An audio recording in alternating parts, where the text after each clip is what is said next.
If you just now tuning in, hit the like, hit the subscribe, and hit the bell. GMS fam, the green room. Let's talk about it.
GMS fam, the green room. What's going on, everybody? Welcome back. How y'all feeling? I hope y'all doing great. I hope everybody's in good spirits today. Happy Wednesday. We got to talk about some things. Matter of fact, we ain't done it in a while. So today we gonna make it a multi-topic show. We just ain't gonna run through what happened on 5150. We're going to have some other things to bring up today. And I hope y'all stick around to check it out. Now, what's going on? Never ending. What does that say? Never ending at Suco. What's going on? Southern California in the building. Shout out to Jan Wynn, Jason Rex in the building.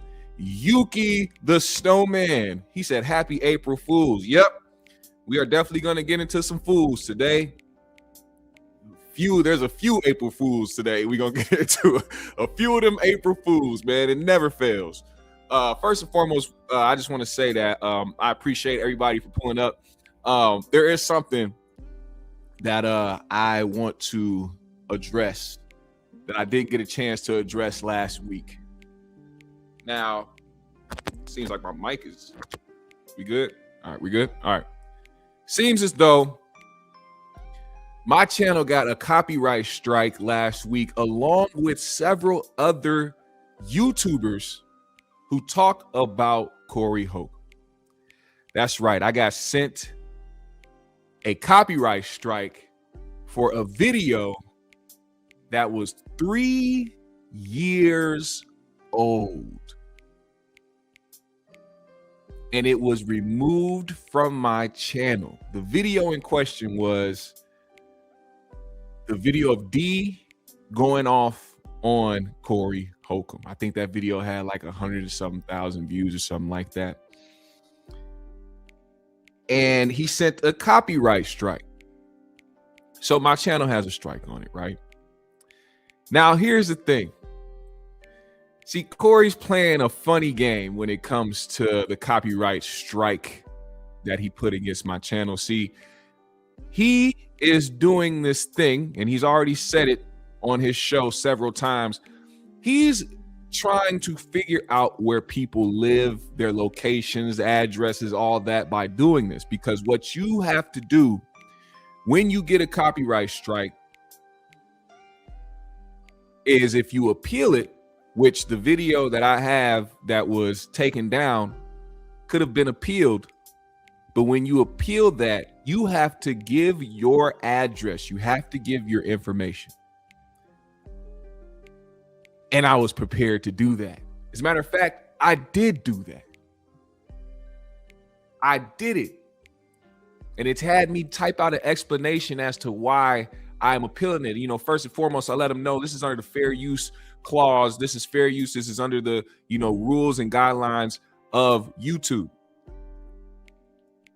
But then I also added that this particular person who is sending these copyright strikes coming directly from Corey Holcomb and Corey Holcomb 5150@gmail.com.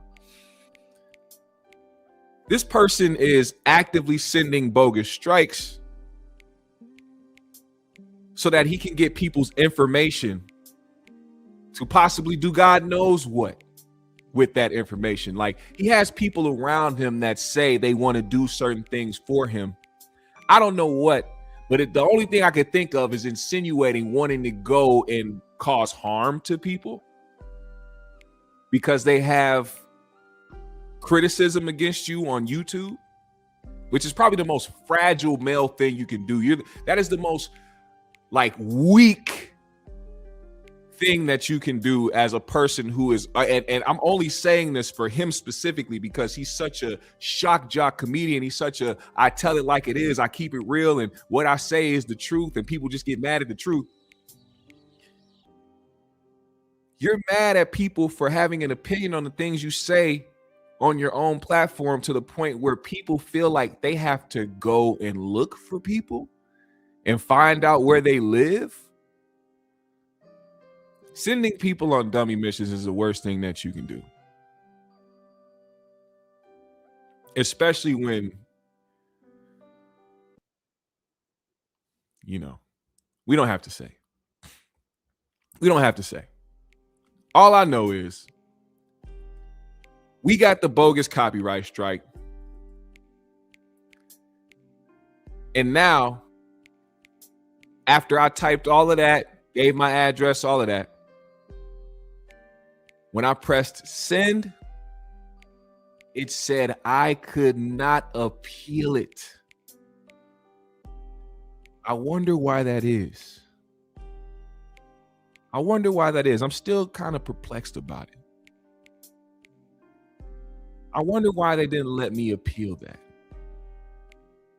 And also, I'm wondering why that was the only video that was copyright striked off my channel. Why was the video from 3 years ago? You could have chosen any of the hundreds of videos I have on this channel. Why did you choose the one from 3 years ago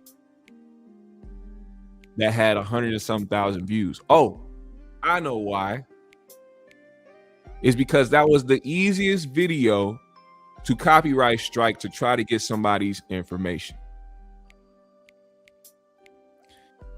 But it's funny because I thought he already had my information. I thought Gooch the Great was the guy that was going around finding people for you, as you say on your show. See, this is the part that he gets lost on, since he's the guy that says a lot of things for his audience and then doesn't remember what he says later on down the road. You've talked about openly how Gooch finds people for you. Now, I haven't heard about anything happening to any YouTubers. I know y'all not that stupid, but it's the idea that you're giving off that you guys are doing some type of gangster shit where you finding people in different states and all this other shit. Listen, man, I'm going to reiterate this before we move forward because I want to get to this topic. You got to understand something, man.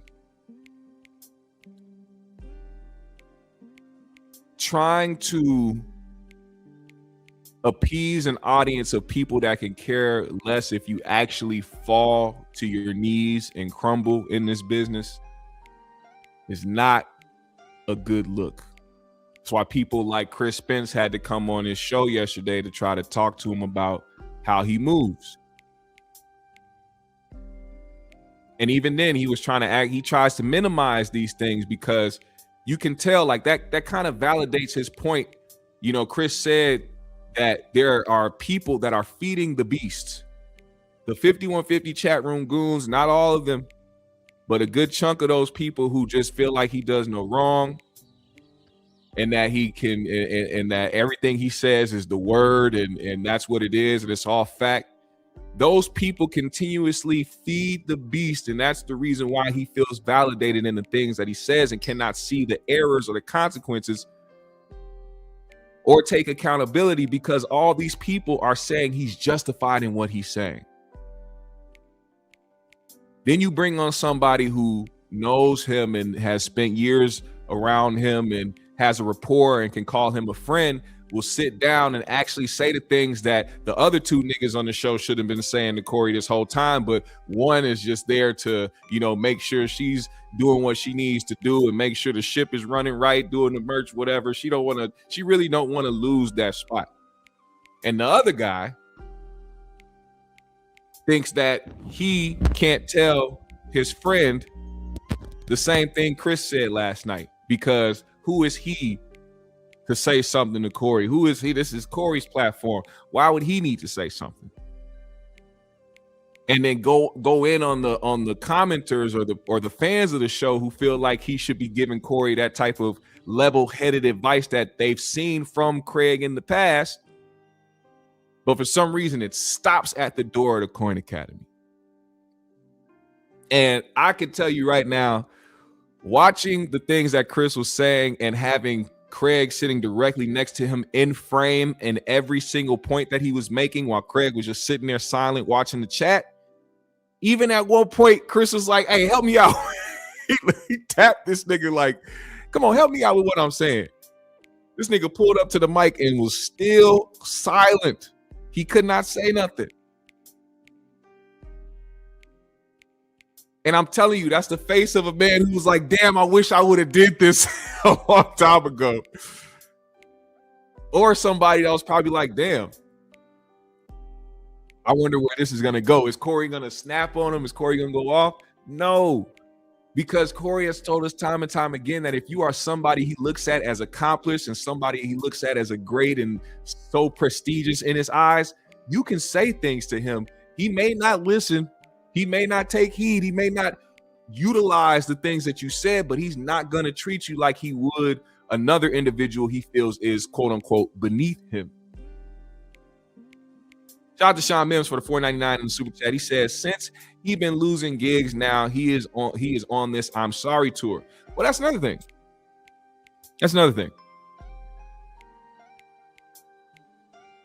He's the one that said he was losing gigs. I don't think anybody would have thought he was losing gigs if he didn't say he was. And then once people started actually talking about it, he was like, and these niggas think I'm out here losing shit. We just sold out this over the weekend.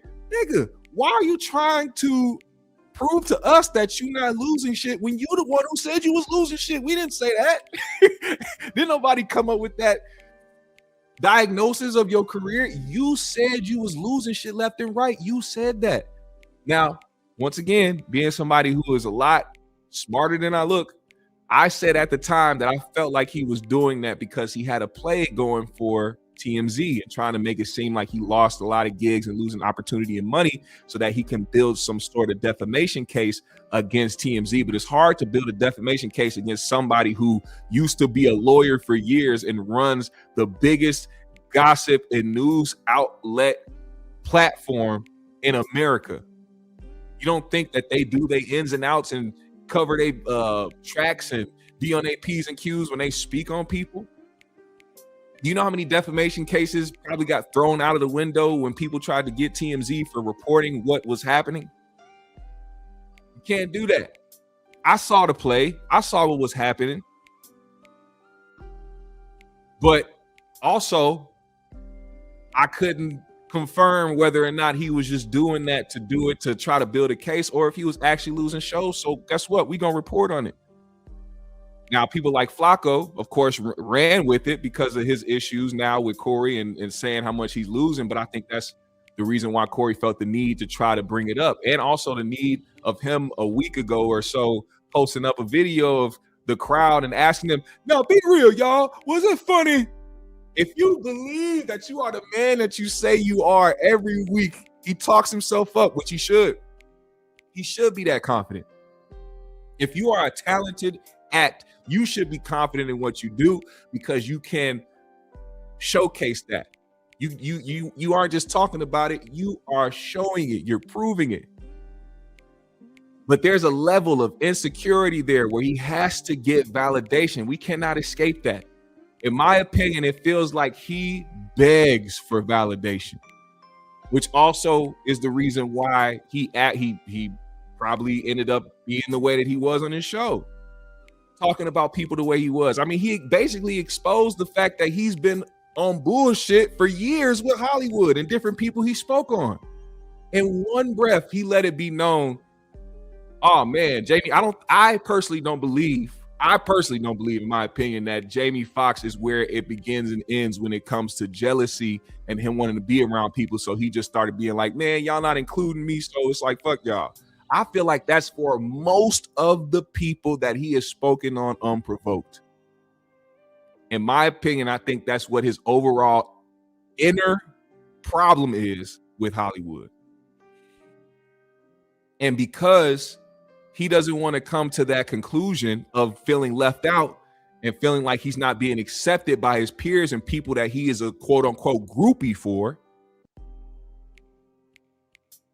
he acts out and talks about him so he can feel superior in a way and feel like he is the lone ranger and the person who is the outcast of the crew, who's really popular, who's popular and who's really talented, but he's not getting these opportunities because gay people won't let him pile drive him in the butt cheeks. While you have so many people who he loves and respects who are in great positions in life where he will never say that those people did that. And he probably doesn't believe that they did that, but because he's put this idea into the atmosphere, he has to continue to run with it. And that's what Chris Spencer was trying to say about feeding the beast and Corey becoming a different person due to his platform. Now, that was my opening monologue. I want to be able to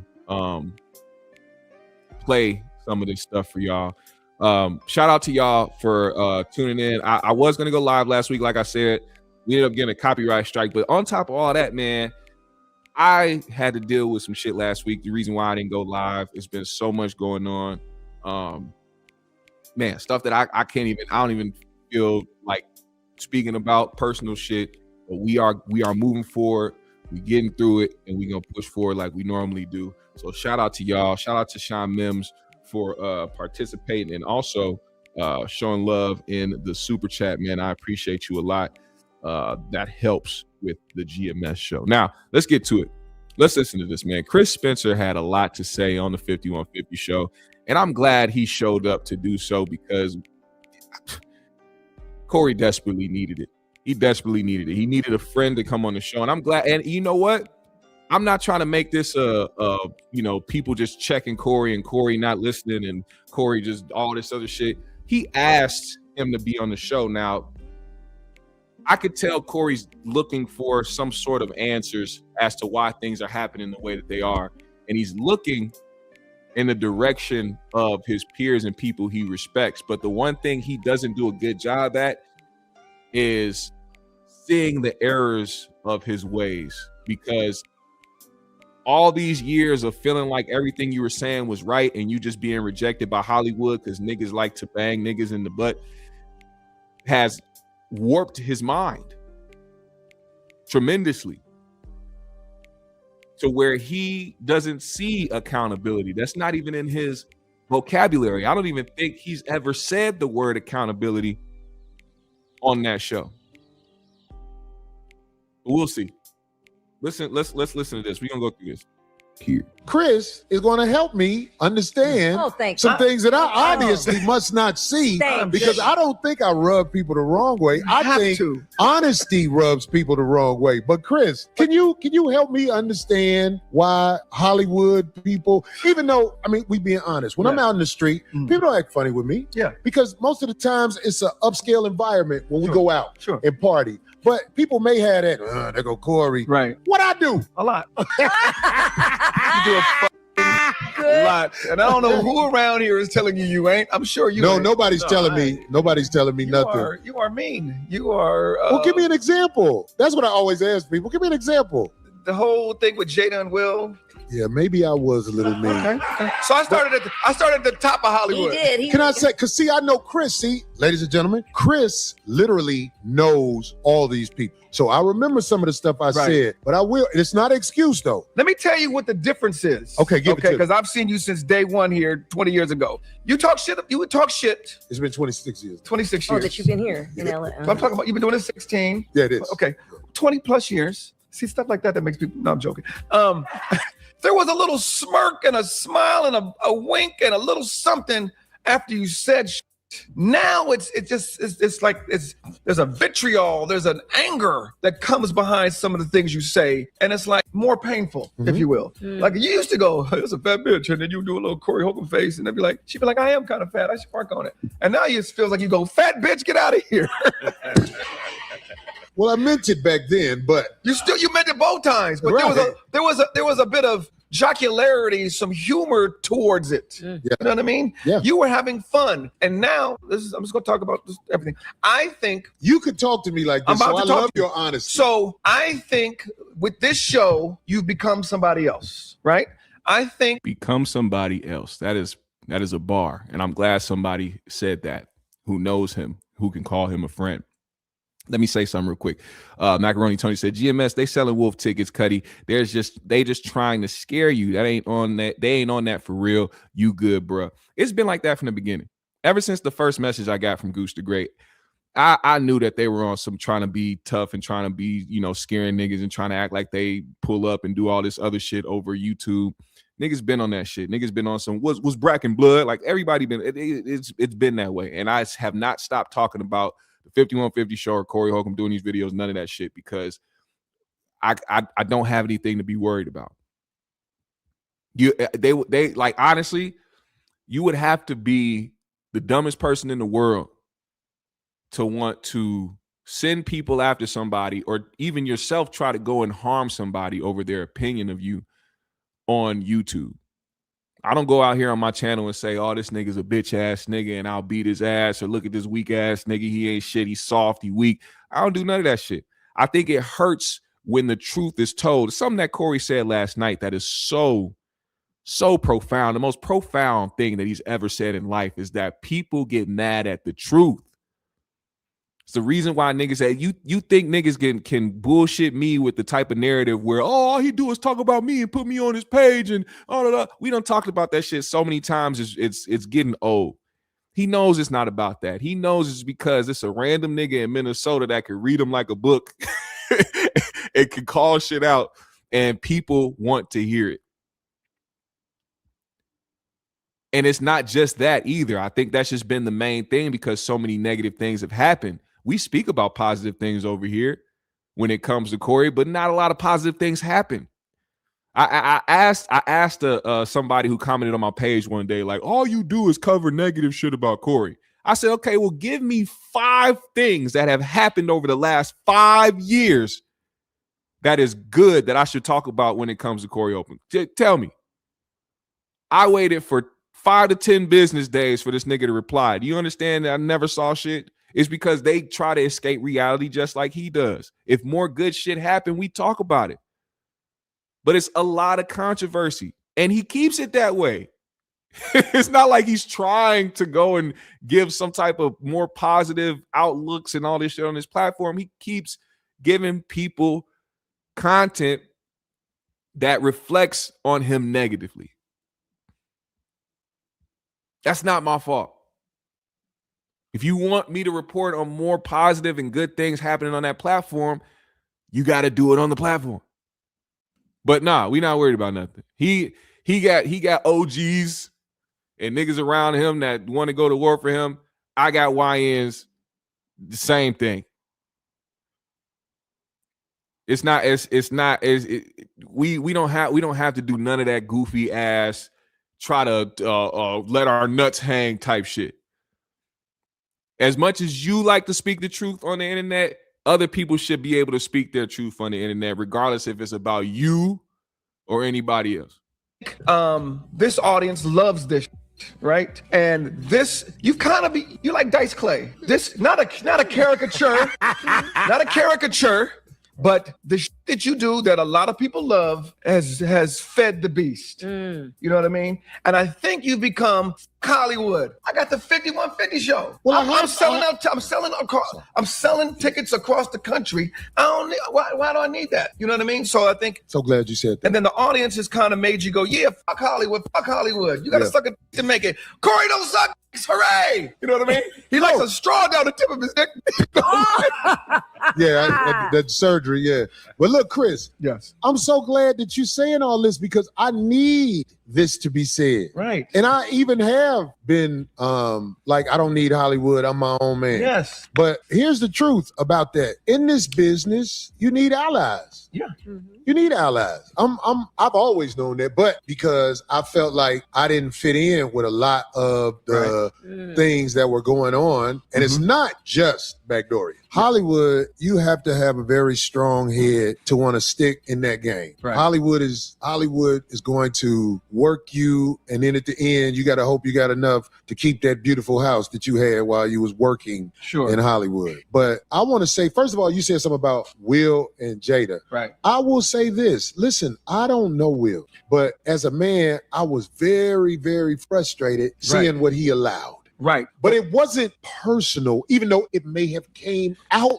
Hey, shout out to Sean Mims for the 5 in the Cash App. I appreciate you, brother. Always showing love whenever we go live, man. To everybody that supports the GMS show when they do stuff like that, when you donate or super chat, Cash App, y'all don't understand, man. It's a blessing for that to be able to be a thing in the first place. But I really do appreciate y'all, man. For real, y'all ain't got to do it, but when y'all do, it helps out a lot, man. So appreciate you.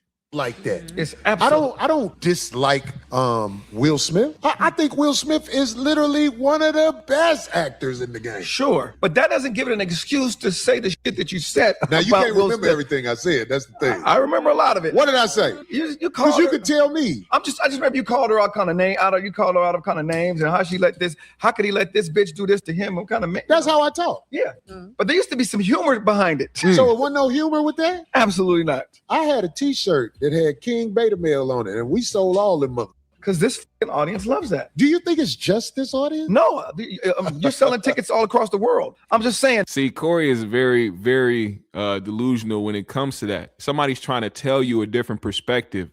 Corey thinks people are acting the way that they act or are against some of the things that he says because they're too soft or they're weak or they hating or they broke and ain't got shit going on for them. Then you have Chris Spencer, who is very accomplished in this field, who is trying to give you that perspective, and you don't want to hear it. Now, here's the thing.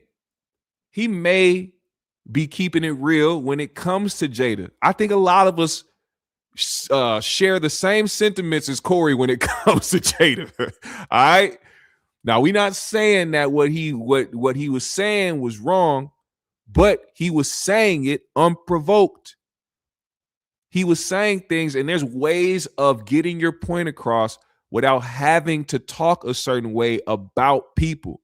Corey's not an idiot, so he should know that, especially for someone who can see something like what I'm saying on this platform and feel like he's being attacked or feel like I'm being a hater or feel like I'm just being negative.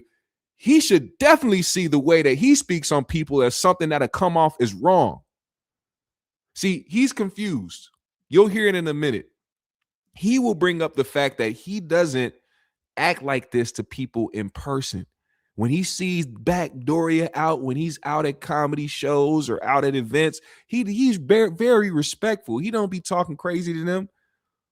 But the problem is you do it on your show. And these people aren't obligated to smile in your face the way you would smile and be fake in their face. The person that's like, oh, I just got to know. That's why I call it out when I see him. When I'm in front of him, I call it out. What happened to that guy? I thought you was the guy that will call it out because you got to know and you need to be sure when people around you. But then now you saying when you around people, you just respectful and you don't be on no bullshit. So what is it? Is it the real Corey that's outside in public with people, and then when he's on his show, he's the beast that's getting fed by the 5150 chat room goons? Is that what it is? What is it? I don't know. We'll get more into it. That audience loves that. But what I'm getting to is, now that you were able to say fuck Hollywood and do this and make this empire of your own, I think you could have still been doing this and still doing Hollywood. You know what I mean? You don't even know what you're saying right now, because that's what I'm doing. Listen, let me give you a story. Can I give you a story real quick? Yeah, go ahead, because I want you to get off, because what you're saying is deep. I think you had a fear of failure, right? Because Hollywood, we've seen niggas move out here and move right back, right? Midnight train to Georgia. Midnight train to Georgia. So it ain't easy to last out here. It's easy. It's almost like when I was a kid and I had a test, and if I studied and got a B, I'd be pissed. But if I didn't study and got a C, I'd be like, that was great. Or if I got a B, I didn't work hard, right? I think you were working hard. You were doing TV shows, guest stars, movies, all that shit. And then all of a sudden, this is me guessing, slowed down. You found your niche, and you was like, fuck that. I don't need that. But I think you could have been doing this. I think you could have been doing this and that at the same time. So, let me just give you this, because this is a chance for me to really say this, and I'm glad that you threw this alley-oop to me. Chris, can you imagine what it feels like to be elite amongst your peers, but you miss opportunities because you don't fit in? I mean, like, we have to be honest. We make up this word backdooria, and it's not imaginary. There are people who are uncomfortable around me because I joke about picking the ass shit. Right. And I can even understand that. But I'm saying, like, you can't block the way to get to the other side of the bridge because you worried about that, especially if you got a brother like me who I am who I show you in person. Because, Chris, you've been around me. Do you see me doing bogus shit to people? Never. I mean, you see me talking shit on my show. Absolutely. Yes. But when I'm around you, I try to be respectful when I'm around my brothers and sisters. Absolutely. Even if they do have backdooria background. Right. I am respectful to my brothers and sisters, really to everybody when I see them. And that's what I feel like wasn't being put out there. So I was like, man, holy shit. Right. Not just that, but that was the main reason. Absolutely. Because I'm like, I'm not finna pretend in front of y'all. Y'all know what y'all do. But why you want to oust me out? Is it because I joke? Because I would never. I'm respectful to men. First of all, some of the backdooria. Hold on, let me get this straight. George the Truth says it's a performance on his show, but in person, he's not the comedian in person. Damn. Are you saying that as far as like you want people to understand the difference? Like he's just being the entertainer and being the character on the 5150 show, and people should know the difference? Because if that's the case, he would stay in that character during the entirety of the show. But if you're somebody who is trying to convince your audience what you're saying is fact, and you talk about you speak the truth, how are people supposed to decipher whether or not you're being the character versus being somebody who's really speaking his mind? It's either he's the guy that's keeping it real and people hate the truth, like he said, or he's putting on a performance and he really don't feel that way in person. Dudes are not punks. Do you hear what I'm saying? Everybody. And before anybody tries to come to me with what I've been saying lately about two things can be true, no, they cannot. Because we're talking about somebody who talks about other people on his show. There can't be a two things can be true when people have to decipher whether or not you're being real and saying some facts versus whether you just performing and putting 100 on 10 because you're trying to entertain people. Equate backdooria to some little weak dude. No. Trust me. Yes, you have to be pretty strong to take it. Okay. Trust me. You're stronger than average, as a matter of fact. It's gangsters getting down like that. Yeah. And what I'm trying to say, and I'm so glad Chris is here, because I might not ever get a chance to say this the way I'm trying to say it now. I'm not disrespectful when I'm around my brothers and sisters. I talk crazy on my show. We laugh, we joke. It's not meant to destroy somebody, but I'm not making no excuses. Yes. Because I remember I was very frustrated. Sorry, I got to stop it again. It's not meant to destroy anybody, but you go on your show to talk about how people suck at comedy, their career that they're trying to get into. You tell people who isn't funny, who stinks up the room, who ain't shit. You make sure. Because let me tell you, If he was just putting up a character and the people in his audience knew that, they wouldn't take his word as law. But so many people actually believe what he says. I got people that really believe Godfrey is backdooria because this nigga said, oh, why was his name Gaiman? Like, what? I got people that truly believe the things that he says and go for it and will legitimately call people gay or unfunny.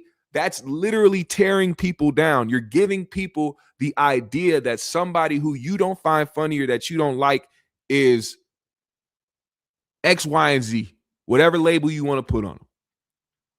If the people who follow you take heed to your word, then you must be more responsible with your platform.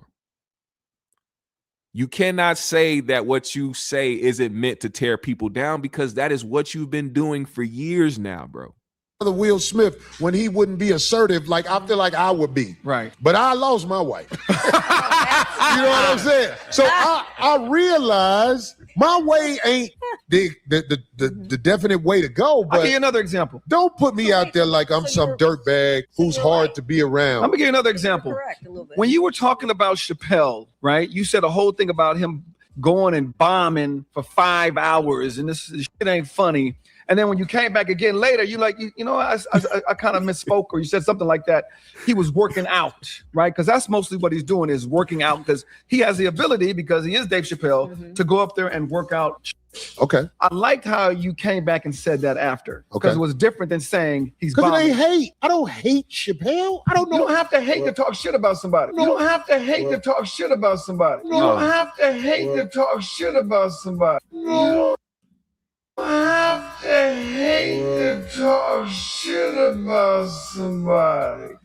Okay, so for those who saw this video earlier, I want to explain why I slowed that down. Some of you, of course, are smart enough to understand, but for some that don't understand why I slowed the video down or why it was like that, is because that has been the sentiments that have been echoed on this platform for years now. You don't have to hate, because it's easy to say somebody a hater to escape them saying some real shit about you. I get GMS channel is a hate channel, always hating on Corey, hating this. You don't have to hate somebody to talk shit about them, right? Now, me, I'm not talking shit. I'm just analyzing. That's the difference. I'm analyzing what's going on, and I'm coming up with a logical and common sense rooted analysis about what we see on the 5150 showing from Corey Holcomb. But for Corey, he agrees with that.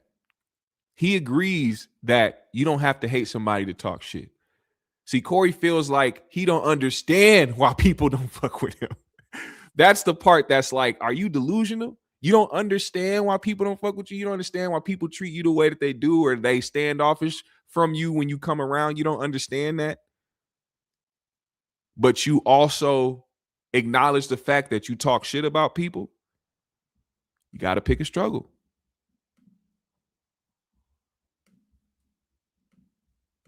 You know what I mean? I can smoke a bag of that. Yeah, because I'm gonna talk my shit. Yes, you're gonna talk shit for sure. And it seems like for a while you was being too nice after all that shit happened. And I was like, I don't want the nigga to go that far back. Hold on. They were like, hey everybody, how are you? Niggas passing out candy and shit. I'm like, where was I doing that? Babies? He started grabbing babies. Passing out candy. Oh my how you doing? God. Hello, my baby. Hello, my darling. I was like, no. You nigga smiling and shit. I want to expound on that point. Yes. Because you here. Craig on death. Chris, I don't walk around being disrespectful to brothers and sisters when I see them. He brought Chris on for damage control. He brought Chris on because he felt like he would give a nice, insightful analysis on what's going on, but also be on Corey's defense so that Corey can say, hey, look, I have the legendary Chris Spencer here that has my back. He was not expecting, and I'm just, in my opinion, due to his responses to what Chris was saying, because if he brought Chris on for a reason, he should have been more receptive of the things that Chris was saying, but it seemed like he had a lot of pushback for what Chris was saying. So if you brought somebody on the show for a reason and they're doing the thing that you brought them on the show for, but you have a lot of pushback and you're not actually listening to what they're saying because you're trying to come up with reasons as to why you're justified, then what did you really bring them on there for?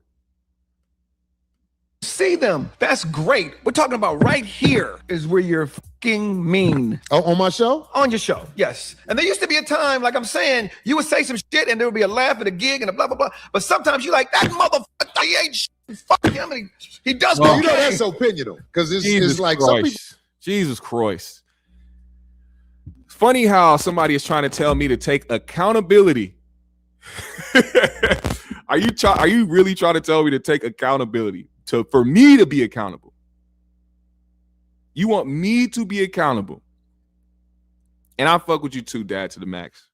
You've been a supporter of this channel. So of course I'm not gonna come at you like the Corey Holcomb sexuals that be in this chat trying to just talk shit. We can disagree and have this debate. But let me tell you something. My commentary isn't anti-Corey. Like I said earlier, when you have a lot of negative things happening and that's surrounding you, as far as what I see, then the only things that I can speak on are the negative things. Most of what I can speak on is the negative things. I'm not trying to tear down Corey, which is why I reiterate that a lot. You don't see me doing Flacco content. I'm not over here putting up fucking thumbnails and putting up titles that's saying, oh, his career is over. Oh, look at Corey's numbers going down. Oh, look at Corey and replaying over and over again the sick shit that he was saying about kid. I'm not doing that. See, there's people that actually want to see this man crumble.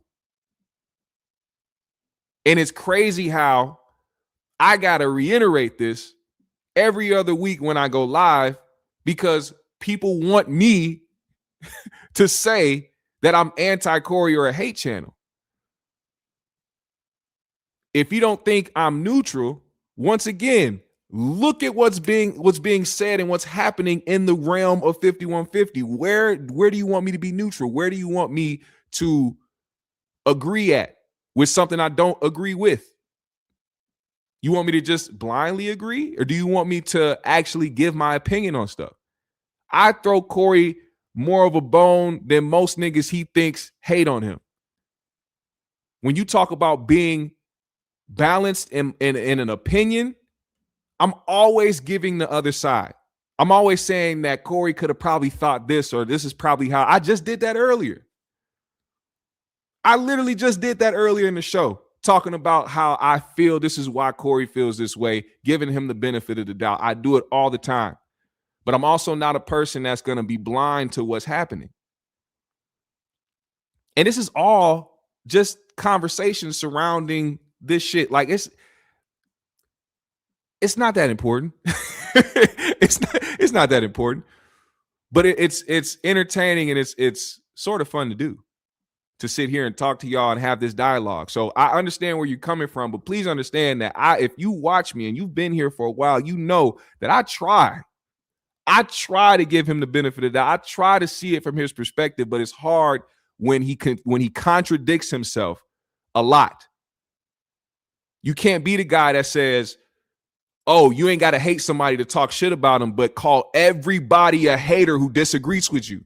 It doesn't make sense. Am I supposed to be like, well, no, I get it? No, it don't make sense. It's hypocritical. Especially when somebody is sending bogus copyright strikes against people. I don't know if you caught that in the beginning.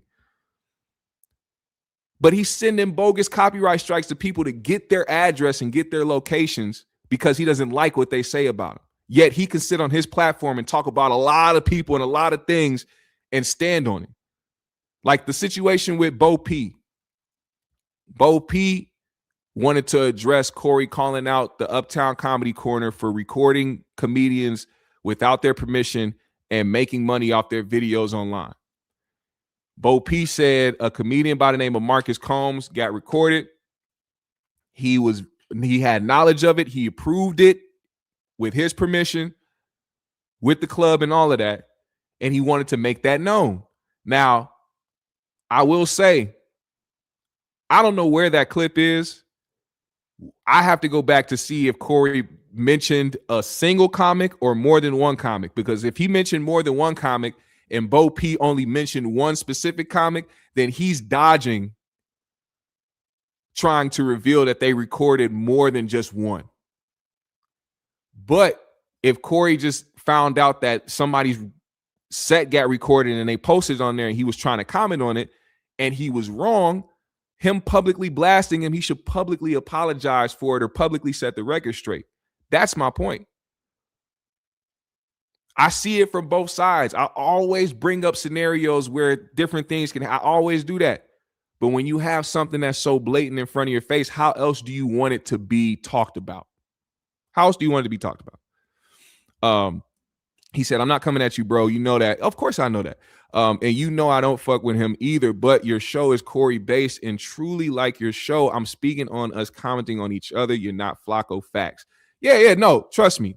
I know you're not coming at me, but you got to understand, I get a lot of this is a hate channel from a lot of people. You know that. But I can tell you right now, I'm one of the most balanced people in the world when it comes to this shit. I don't have a gimmick. I don't have a phrase. I don't come up with nicknames from people. I'm not. It's just a corner where niggas who like to listen to me talk about 5150 shit come to listen to what I got to say. That's like for the people that always say all you do is talk about Corey. Oh, another video about Corey. How many times must I explain that this channel was built off of just talking about this shit? I don't know how many times I have to say it. It also minimizes the work that I have to do on a platform that I could care less to really focus on. Like, it's fun doing this shit, talking about this specific subject. I don't really care about entertainment like that. I don't really care about what's going on with this podcast and that podcast and what's going on in the trending topics. What the fuck is Charleston White talking about? All this. Like, I have to talk about that today because I feel the need to bring up certain shit. But for the most part, I really don't care about entertainment like that. I don't care about it. So that's why you see mainly this on my channel, because it's the only thing that's like interesting to me when it comes to entertainment. Like, we built this whole shit together, all of us, not me, all of us. And I do this for y'all. I keep coming back here for y'all. I keep posting videos about 5150 and Corey Holcomb for y'all. If it wasn't for y'all, this channel's out of here. I wouldn't give a shit to be here. I really wouldn't. I'm being completely honest, bro. You can see it from how much I go live. You can see it by how many videos I post a week. I'm not on it like these niggas are. I could be making the 30 to 60 bands a month like Flacco and all these niggas if I literally sat up here and talked about every last subject and every last trending topic and did my videos just like that. I know that. I'm very aware of that. I'm very good at this shit.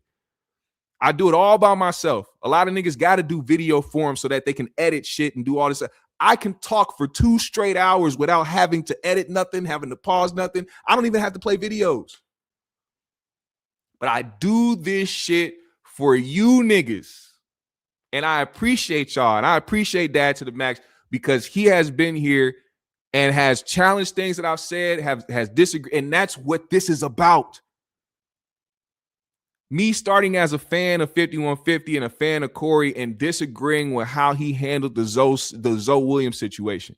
And it seems like ever since then, there has been continuous problems with people that come on the show and continuous ways that Corey has become more bitter, more angry, more resentful towards Hollywood, to where we've seen a crash and burn happening. So that's just really what it is. He said, okay, stop then. What did you not hear me? I don't stop because y'all still want it. If every single one of y'all said, hey, man, just give it up. Stop talking about Corey Holcomb. If all y'all niggas said we don't want to hear it no more, I'm out of here. It ain't going to hurt my fucking feelings. I don't give a fuck. But I only give a fuck because y'all give a fuck. And I fuck with y'all heavy.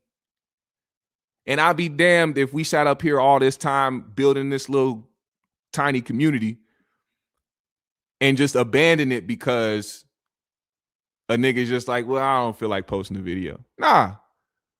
I owe it to y'all because y'all support this channel and y'all help it out. So I appreciate every one of y'all, even the ones that don't agree. I appreciate y'all because y'all help out too. Niggas be like, man, Corey paying your bills. No, you're paying my bills. You're in the comment section. You're constantly coming here trying to tell me about how many times I talk about Corey Holcomb. You're unknowingly helping this channel. So it's not just Corey, it's you too. So if you really hate a channel, if you really hate what a nigga talk about, if you really hate that I disagree with things that Corey says, you shouldn't want to help this channel succeed. And by not helping this channel succeed, you just don't interact with it. Algorithms are a motherfucker. Algorithms allow you to make things happen for people unknowingly. When you go somewhere thinking that you're hating on a nigga or that you getting under a nigga's skin because you commenting a bunch of stuff and talking shit about him, you just help the nigga's page get seen more in the algorithm. Dumbass niggas. And I reply to y'all. If y'all notice on videos, I reply to a lot of different comments, negative comments, because I want them to keep going. I know they're going to argue. I know they're going to keep talking. They don't understand that they are helping the channel. The more that they comment, the more they reply, the more that they talk shit, the more you come here, make burner accounts and other accounts and try to talk, you're helping the channel.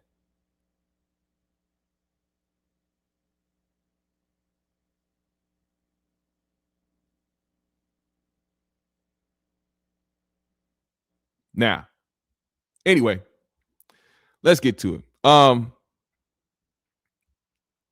Let's see. I got some more to give y'all. Hold on. Well, laugh at this shit I do. Man. No, they'll laugh all right.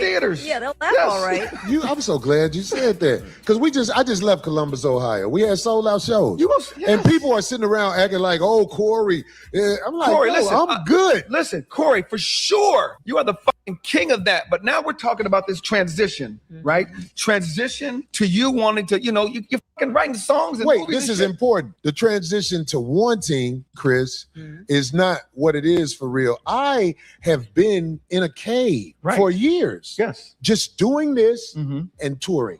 Right. I want to take it to the next level. And that's what I'm trying to explain to you. So what I'm saying is, because you're writing music, you're writing movies, you're doing TV, and then you're going to want somebody to invest in that, right? And so I think we need to see some of that charm back I don't want you to stop talking shit about people because it's actually funny, but some of the shit is a little too much to me. So do you think I should keep a smile when I talk? What would be smile? You used to there was a little, can you help me with that? There used to be a little smirk, a little something. You used to have there was a little twink on your eye, like you would do the little Corey Holcomb face or some shit, and it'd be like, you're a comedian. This is a humorous atmosphere, but it's gotten dark. You know what I mean? There's beauty in the dark. You know what? I need you to stop correcting me. Yes, I'm asking, and then he tries his. But I just don't want people to think that I'm somebody who is thinking I'm doing everything wrong, because I'm not, because I know what it takes to live in California, and everybody who has a place to live in California beat the game. Because I'm here to tell you, most of the people I know, after the improv is over, what's old boy Daryl Heath used to do that joke? That David Banner music when they walk away. Kyle Grooms had that joke. Yes. Corey, give me a ride. No. Okay. I had to make sure you wasn't white, Black Luxury, because I'll be seeing comments like that. But they be talking about black people when they say species. I'm sure you're talking about men. Because I see shit like that and immediately go to race, because them niggas be saying some of the dumbest shit online. Anyway. And get in my car. Yeah. I got all No, I mean, listen, there is a way to survive in Hollywood for sure. But we're talking about when somebody's as talented as you, the word survive isn't enough. You know what I mean? Like, I should be watching the fucking Corey Holcomb fucking sitcom. You know what I mean? You should be, with your talent, you should be talked about like fucking George Jefferson and Archie Bunker, whatever the show is, Fred Sanford. Like, you have that kind of talent. But to me, and I could be totally wrong, it felt like it was the fear of success, and I'm gonna share a story.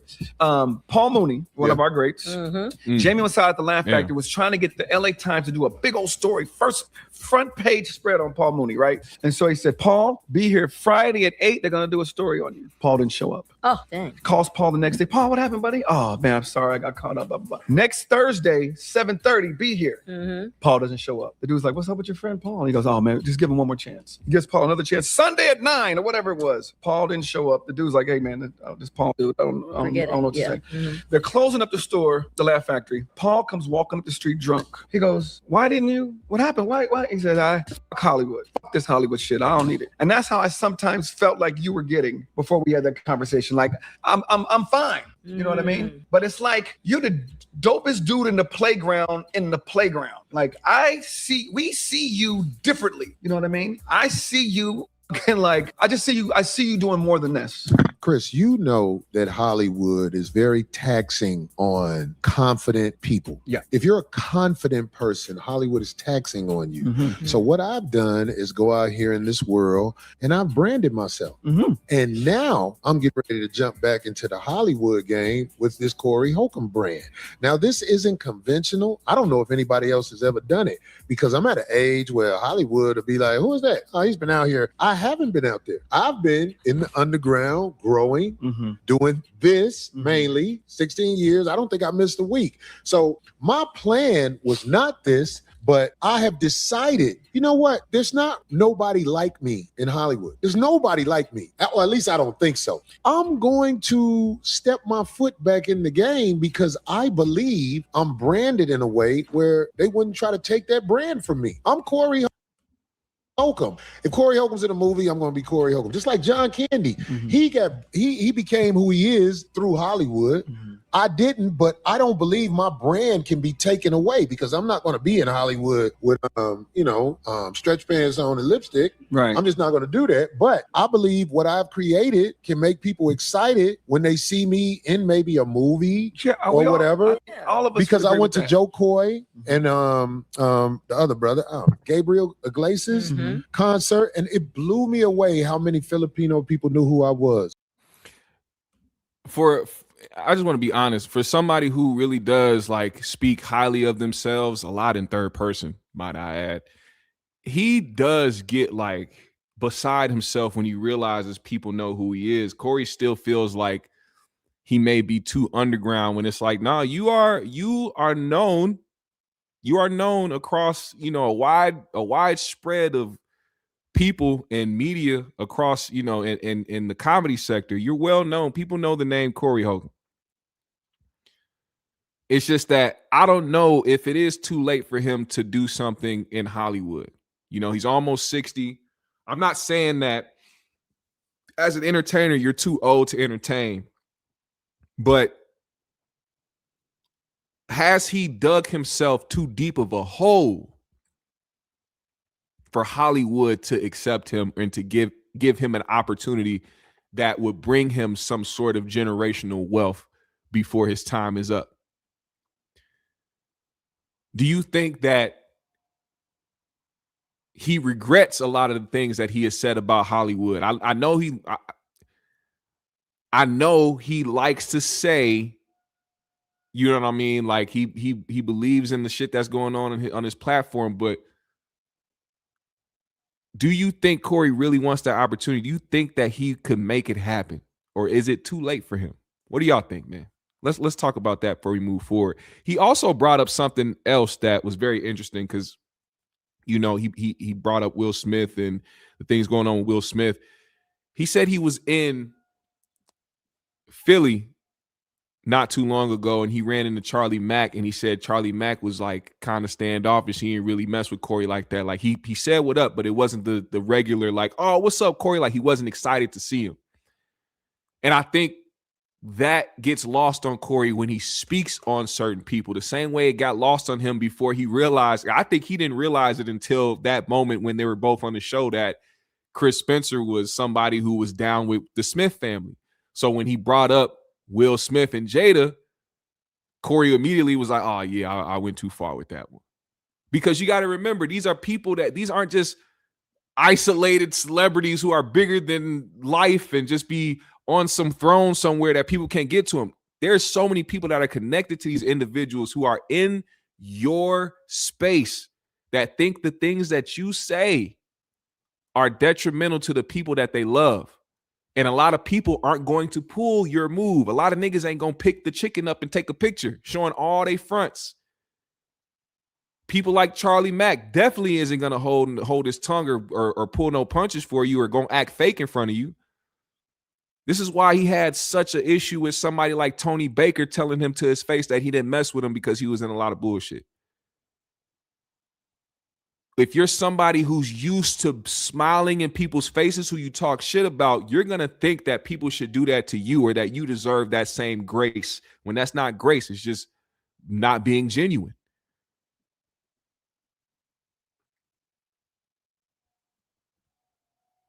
So you got to understand something, man. People aren't just randomly feeling this way about Corey and just rejecting him because he speaks the truth. He said a lot of things about people that other people care about. And maybe and just because your sector of fans, your 5150 chat room goons believe in what you're saying doesn't mean that people outside of that realm can't look at what you're saying as fucked up.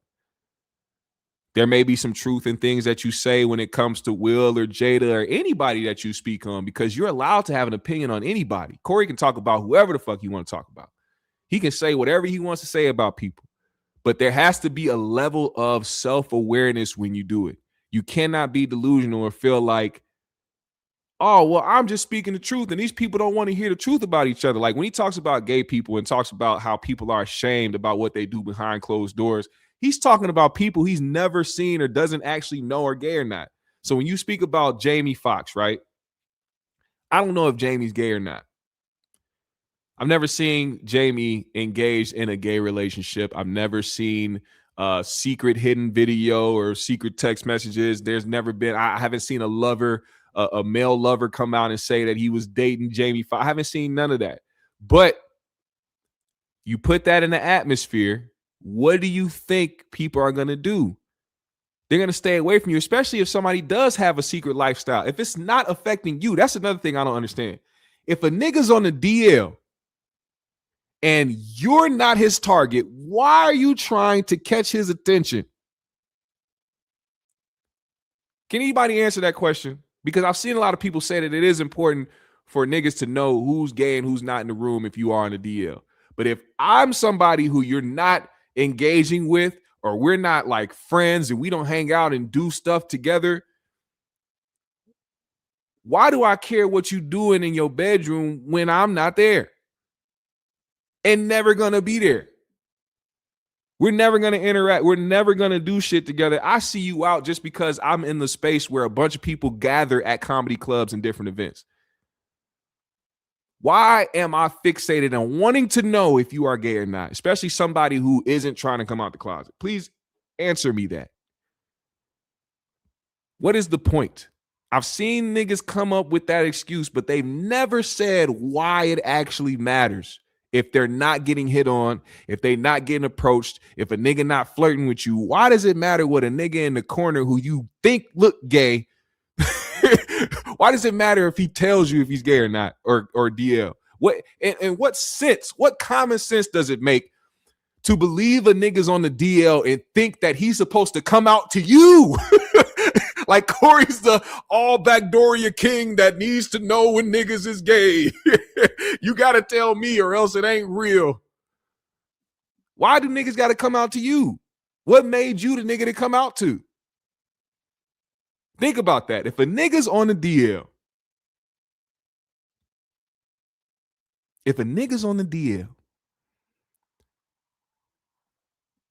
why would he want to tell you?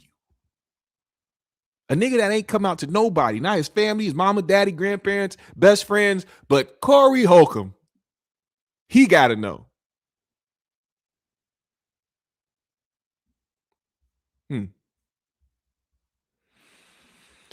Jason Rex said Corey out of pocket on how he handled the Godfrey situation and basically admitted that he's scared to see Godfrey and that he would shoot him. That's kind of crazy.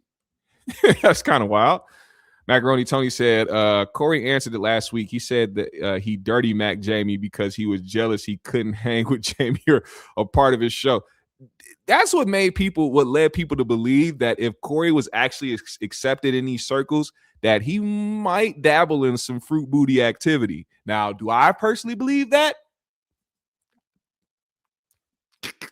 I don't know.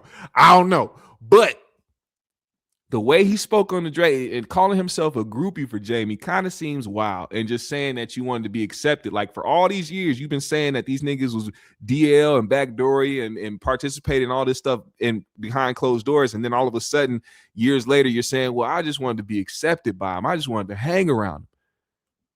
This nigga wanted to smell boo-booic sheets. Johnny Worrell said, it's because someone on the DL, when enough people ignore that DL problem, becomes such a problem to the point you're going to be dealing with it. What? Huh? How? How are you going to be dealing with a DL problem when too many niggas on the DL already? You think we supposed to stop a DL problem by making niggas admit that they on the DL? Shout out to Johnny Worrell. Shout out to you, Johnny. I just want to like bring some logic to this. If a nigga's on the DL, what makes any of us think that they are going to come out of the closet because we are uncomfortable being around a nigga on the DL? Answer that question. I gotta know. Straight men dealing with women who've been with DL men, it becomes a problem. Okay, so how are we supposed to know about that? Shouldn't we be more on the women's case then now? Or is it not the women's fault?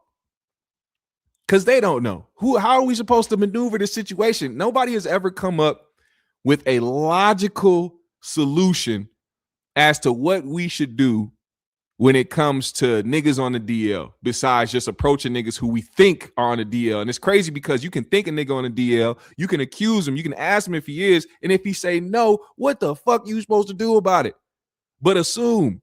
We can't do nothing about it. We cannot do nothing about it. Trauma said he defended Trump about all those accusations he settled on, but tried to make Godfrey look bad for the accusations over the cases he beat. Damn. World Short says, GMS, you're forgetting he follows these people home to see who they bring in their house. So he obviously has proof Jamie is backdooria. Have some common sense, GMS. We did call him the #1 fruit booty detective, right? Corey is the #1 fruit booty detective. So this story, as a matter of fact, sounds way more true than you think. If Corey is that bothered by niggas on the DL, I do not doubt that he would do some weird shit like follow a nigga home 3 car paces back to see who he brings back or sees what happens when the lights are off. You know, Corey could be valid. Corey could have seen some proof. He just can't be the one to say that he saw it, because then he'd have to deal with some legal problems of following niggas home and, you know, putting without proof, you know. But I mean, shit, I don't put it past it.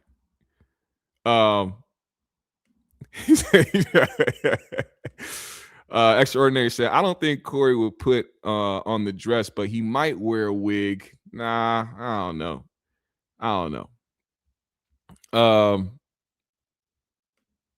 DL literally means undercover liar. Johnny said, my man GMS, my bad. I'm only speaking on if you know if some is on the DL, not assuming. Oh, okay, got you. I appreciate the clarity. No, and that's the thing too. I'm not against it's hard to say because you don't. The label of homophobia gets put on everybody who has questions. It's not like when you see somebody make a statement about race and you assume that they're racist because of their comment being rooted in race. When it comes to this, I'll tell you right now, we all know people who are gay. We all have acquaintances or somebody who we know, probably work with, or somebody in your family who might be gay. Do I hang out with gay people? No. Does that make me homophobic? No. That's just not where I go to hang out. And I'm not finna have nobody force me to go hang out somewhere I don't want to be. And you're not gonna convince me that I'm homophobic because I stay away from communities that aren't mine. Now, if I just so happen to be at an event and it's gay niggas there, so what? I ain't looking at them. I ain't talking to them. We don't have no rapport. Where I'm not there to do gay activities. So y'all do y'all thing. I'm gonna do my thing. We ain't, you know what I'm saying? It doesn't have to be a hate there. It ain't gotta be like I gotta be in the corner watching and making sure y'all niggas don't come up on me and start dancing on me or some shit. I'm not afraid of that. That shit don't happen to me. It's never happened to me. I've never been looked at in my life and a gay nigga was like, I wonder what he's about. It ain't never happened to me. And if it did, it wasn't brought to my attention. I think that's why I feel the way that I feel about it, because niggas that talk about it a lot, I be so confused. I don't talk about it because it's not in my life. it's not what I'm about. It's not who I am. So why am I paying attention to it? Why am I talking about it every week?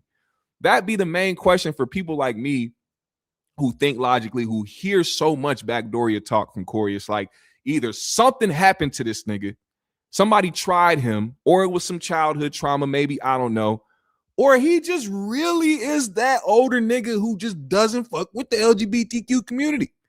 And this goes back to me just, I guess, giving him the benefit of the doubt, because you got to understand, Corey is almost 60 years old. That generation don't fuck with LGBTQ like that. Older black men from certain areas of the country, they don't give a fuck what labels you put on them, homophobic. They don't care about none of that shit. They just going to be like, nah, we don't fuck with them. And I've said that before as well. I've always made that point. I've never let it be just this nigga just hates gay people or he must be DL. Nah, just some niggas just, they were conditioned that way. That's how they grew up. And he references that from time to time about what they used to do back in the day, AKA, in my opinion, be pieces of shit. Because I don't care who you are. If you know a nigga gay and y'all decide to beat the shit out of a nigga, especially if it's a black man, I don't care if you gay or not. As a black man, I'm never gonna treat you like a white supremacist cracker in this motherfucker. I'm never gonna do that to you. I would never raise my hand at a nigga just because he gay. Why would I do that? From a black man to another black man, what type of weird, evil ass, demonic ass shit you on where you see a nigga and know he gay and be like, oh, we gotta beat his ass? You'll never convince me to think that some shit like that is right. Avoid a nigga. Don't talk to him. Let him go be gay and jolly in his corner somewhere. But actively attacking niggas and trying to harm people physically because they are, that's one of the biggest signs that a nigga is on the DL. The attacker. The attacker. That's the nigga that's literally fighting his demons. That's just in my opinion. Let me read some more of y'all comments, then we gotta move to a couple of these more topics before I get out of here. Yuki Snow says, had a homeboy who talk all this shit about gays, but he be watching shows with gay characters, made me side-eye him. Yep. Trauma said, most dudes that be tripping about somebody being gay just don't know there are women out there out here looking for men. Yeah. You know, if a lot of niggas who pay so much attention to LGBTQ shit pay more attention to women, they wouldn't care so much. Beast Girl said the Bulls and the NBA was wrong for letting Jaden go for his opinion. Oh, we gonna get to that. I'm glad you said that, Beast Grills. We got to get to that, because that's not even like this comes with being smart with the position you have in life. You know how many people get a chance to go to the NBA and get the chance to shine in the NBA or try to make a living out of doing what you love, and to throw it all away because you want people to be convinced that Christ is king and this gay shit is not of God, and people are like using the Bible for only what's convenient, but not for you when you do things that are against the Bible that don't have to do with gay shit, is the most hypocritical and biggest way to point out somebody who is full of shit. Somebody who's been indoctrinated and conditioned to feel a certain way. Now, you can have your opinion, free speech, but you're not free of consequences. And he should know that being a part of an entity like the NBA, you can't speak out against shit like that. And it has nothing to do with what people believe in and what they should stand by. He should definitely stand by how he feels.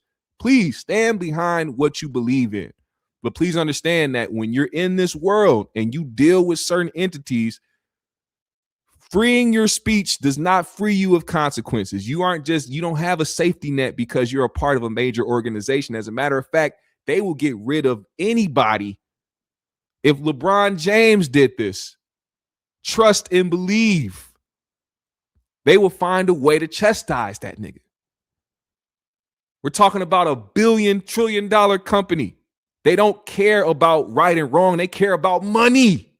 It's not about logic, common sense. It's about money.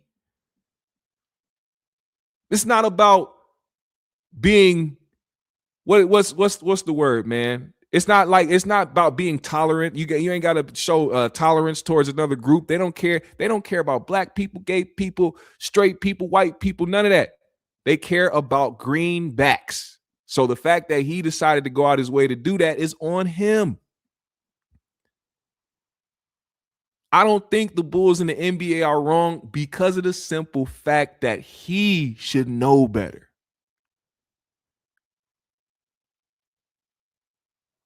It's not about him being right or wrong. It's that he should have known better. Jado said he's okay with Tyler Perry and Flame. It's his way of claiming to be superior and justifies why he's not as so far in Hollywood as he thinks he should be. He said same nigga that zipped up Flame stress. Except the ATL ones, they be the ones winning the fight. Let's see.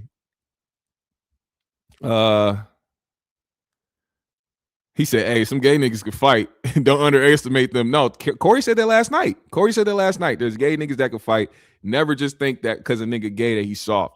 That'd be the quickest way to land you in a situation where you leaking because a gay nigga got hands. You better be well equipped in your fist fighting if you're gonna go at any group. Extraordinary says, I seen a vid about how all the Disney movie villains were feminine. Say that's a way a lot of us got programmed crazy. Man, when you think about it, you know, it's funny. The first thing that came to mind was the villain from Hercules. I don't know why he came to mind first, but he looks real zesty. This nigga look like a church mother. If you remember what the nigga from man, let me look it up, man. Oh, wait. Before I look that up, I gotta shout out Mello real quick. Before we keep going, I gotta shout out Mello.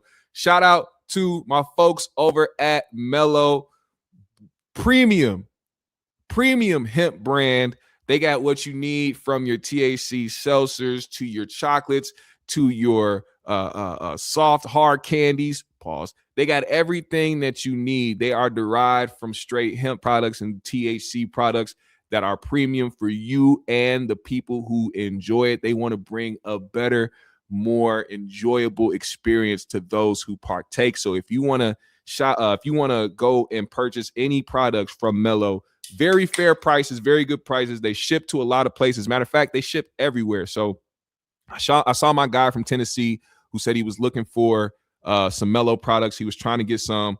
I just want to say to you, brother, they ship everywhere. Please try again if you can. Shout out to them. I'm about to pour up this blueberry limeade right here. Blueberry limeade. Shout out to my people over at Mello. I'm telling y'all seen me drink these. If you've been here before, you've seen I drink these for real. These are good as hell. And I'm not even lying. I can't even front. I can't put up no act. These drinks are good as shit. And that's why I back it. You don't see me talking about nobody else but Mello. I had a couple other brands up here that I was talking about, but I'm strictly Mello because these guys have good products. So if you want to go and get some, I got the link in the description below for Mello. Use the code GMS to get 20% off your order. That's right, 20% off your order. Type GMS in that code and you will be able to get that. What up, Jeff Brown? Oh, that shit's so good, man. Jeff Brown is in the building. He said, here to hate on your locks. Just wait for the next shoe to drop. Hey, man. You know I'm out here, man. Niggas said, hey, I remember a couple years ago, niggas said I couldn't grow my hair out, man. AP, nigga, you told me I wasn't going to grow my hair. You said it was stuck. You said my shit going to be stuck just like that. Nah, nigga. Out here looking like Black Jesus. Black Jesus. Shout out to you, Mr. Nagger. I see you. Mr. Nagger. Shout out to you for the $199. He said a lot of dudes be suspect, big bro. The hypocrites. Yeah, I understand, man. It is what it is. Now, let's get to it, man. Matter of fact, since we already talking about Jaden Ivy, let's get to the video, man. So Jaden Ivy was with the Chicago Bulls. he decided that he was going to go out of his way to go on his platform to speak on the NBA. Now, let me read this here from New York Basketball's Twitter. He said, Jaden Ivy on IG Live, all I'm preaching about is Jesus Christ, and they waived me. This is after he got waived for the video that he posted. Matter of fact, let me go to that first. Let me go to that video first. We're gonna explore that because this other video I had up was after that. Let's see. Excuse me. All right, here we go. Here's the video that got him waived. That the world can proclaim LGBTQ, right? They proclaim Pride Month and the NBA. They proclaim it. They show it to the world. They say, come join us for Pride Month to celebrate unrighteousness. Thank you, Minky. They proclaim it.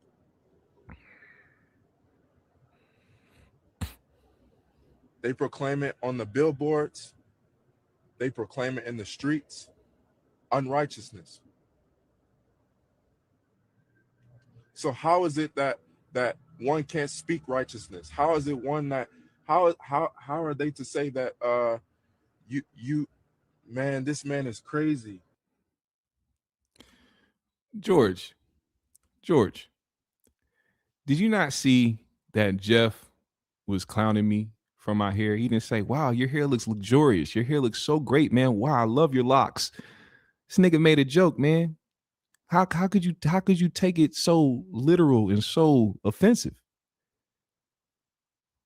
And this is coming from, and with all due respect, this is coming from a person who defends Corey Holcomb, who talks about him thoroughly cleaning his asshole. Come on, brother. The man is just talking about the length of my hair, brother.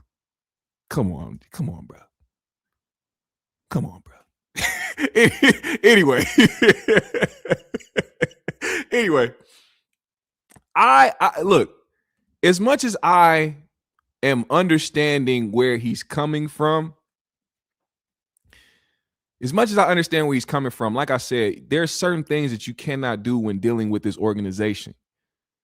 Money talks first. These organizations, these entities will literally do anything and everything in their power to protect the dollar. And also, I'm gonna be honest, I don't believe it was over LGBTQ shit. I think it's because he called out the golden child, Steph Curry. That's just my opinion. I think he would have got a suspension for what he said about the whole LGBTQ thing, but I think him going at Steph Curry and other people was like, get this nigga out of here. Steph pulled up from half court and said, bye, nigga. Nigga said all that. Nigga called the GM of the Bulls. He said, hey, man, this number 30. You know who it is, nigga. Hey, I heard that nigga Jaden was saying some shit about me not being Christian. Yeah, get that bitch ass nigga up out of here. Let him know I said it, nigga. That's what I think happened. That was like a Boondock skit. Like when Soulja Boy was going at Ice-T. He said, old ass nigga. Nigga, for real. I don't think he got waived by Chicago because of that. I think he got waived because he was talking about niggas that the league care about a lot too. You're not finna go at the golden child, nigga. Imagine if he was going crazy on LeBron. They would have nuked his house 23 times. Brown would have had 17 black trucks pulled up to this nigga's driveway, brother. Stop it. Now, after he was waived by the Bulls for his comments, Jaden went on to speak about it. Now, this is some of the transcript of what he said. I am going to play some of the video down low, but it is like 14 minutes. I don't want to listen to all that rambling bullshit. But he said, all I'm preaching is about Jesus Christ, and they waived me. They say I'm crazy, I'm psycho. God let these things happen for a reason. When I came into the league, all I wanted to do was win championships, get millions of bucks, get that next contract, get all them cars. That's all I wanted until the Lord showed me. What good is it to gain the world or forfeit your soul? What good is it to not follow the Lord, obey his commandments? You only get to drive the Ferrari for the time being. When has anyone driven a Ferrari for 10 hours? No one. You only drive it for however long. What good is it gonna do for y'all on Judgment Day if you don't know the Lord Jesus Christ and obey his commandments? Now, I'm hoping, because it be niggas that talk like this that be doing some wild shit behind the scenes. I hope and I pray to God above that Jaden Ivy don't do any other bullshit in his life that has nothing to do with LGBTQ, just any other sins in life. If you do any other sins in life, I pray that you don't do them, because the way that niggas be talking and be trying to use Jesus and try to use the Bible to try to condemn everybody else or try to make people wake up out of this so-called deep psychosis that they're in because they want all this material shit, they be doing some of the most fucked up shit in the world. I'm hoping that this is a good nigga. It's the only way you can be justified to even talk this way. Now, this is what he had to say about Steph Curry. He said, it's not going to do no good doing your will and trying to win championships. That's where many stumble. That's why you got Steph Curry. He don't know Jesus. And I pray he comes to the truth that him and his family be saved in Jesus' name. All them rings he got, all them rings LeBron got, Michael Jordan got, all them people in the Hall of Fame who don't know Jesus Christ. It's not going to matter on Judgment Day. First of all, how the fuck do you even know this about Steph Curry and his family? How does he know this? What made him think that Steph Curry and his family, or LeBron or Michael Jordan, none of these people, I don't know about Michael Jordan, but what makes him think that Steph and LeBron don't know Jesus? I'm very curious. He said they're going to try to stop me, but I'm not. I'm going to be speaking the truth. That's why everybody around me turning their back on me because of my faith. No, they're not. Niggas always like to think when they get to Jesus that niggas just be falling away from him, because that's just how God works. You know, when you follow Christ and when you believe in God, then all the other stuff that's not good for you fades away. No, you niggas start looking crazy. You start saying wild shit. When niggas just start to believe in God and just start reading the Bible and just start knowing about Jesus, they be the ones to try to convince everybody else that they don't know shit about God and that they got to try to preach to everybody every second chance they get. It's the most annoying niggas in the world. No, you just found out about Jesus. You just found out about God. You just start reading the Bible and finding out. I grew up in the church. Ain't shit you can tell me. That's why you be looking crazy. Because for some reason, everybody who just gets hip to Jesus Christ, they feel like they the only ones that know about it. So they got to tell everybody else, and everybody else is a sinner. Everybody else don't know God because you just found out about it. If you don't shut that stupid ass shit, I see through all of that shit. I see through all of it.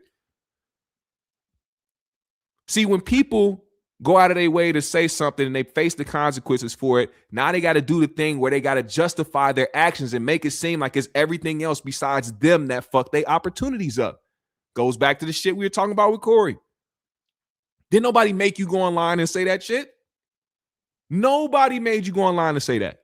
You saw something from the NBA and you decided that you wanted to speak on it. And now, here you are. He also said that his wife, I believe, has been ignoring his text messages and his whole family betrayed him, calling him crazy. It's another thing a lot of niggas get lost on them. When you build up this false sense of superiority and this false sense of righteousness and this false sense of spirituality and religion, you forget that there's people that get affected by the things that you do. And that shows me how selfish and how fucking dumb you are in the first place to think that you doing something profound. If you're not thinking about your loved ones or the people that you're around being affected by the things that you do, you don't really give a shit. And your only purpose is to have a selfish outlook on what it is that you're talking about and how you move. Oh, it's because of my newfound faith that they not fucking with me. No, it's because you are putting them in jeopardy. You are putting them in harm's way. You are making them susceptible to being criticized online when they don't do anything to be criticized online. They have to go out in public now and face people that have questions about you and your dumb ass. But all you can do is get on the internet and say, oh, they betrayed me because I'm telling the truth and I'm speaking my religion. No, nigga.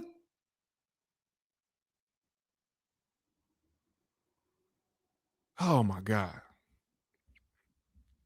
I was about to start going in. I had to stop myself.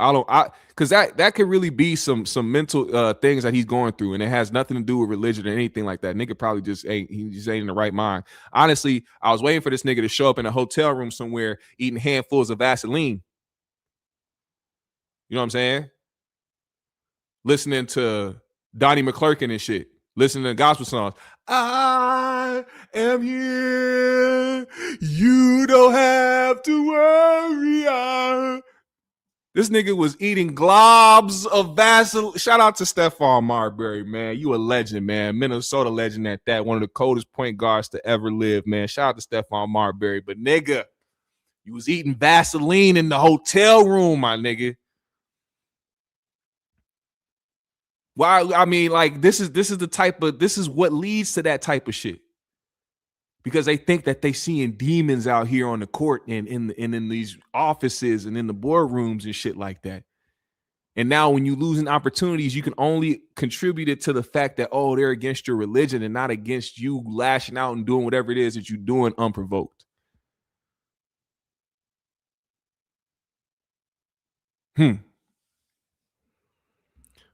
Big Gino, he said, yo, I was the guy from Tennessee trying to order the drinks. What's the website? It's in the description below. Go download on the video, click the description, and then you'll see Mello, the link there. Click on that link and try again. Let me know if it works. If it don't, then I'm gonna have to talk to my guys, because I sent this is what I did.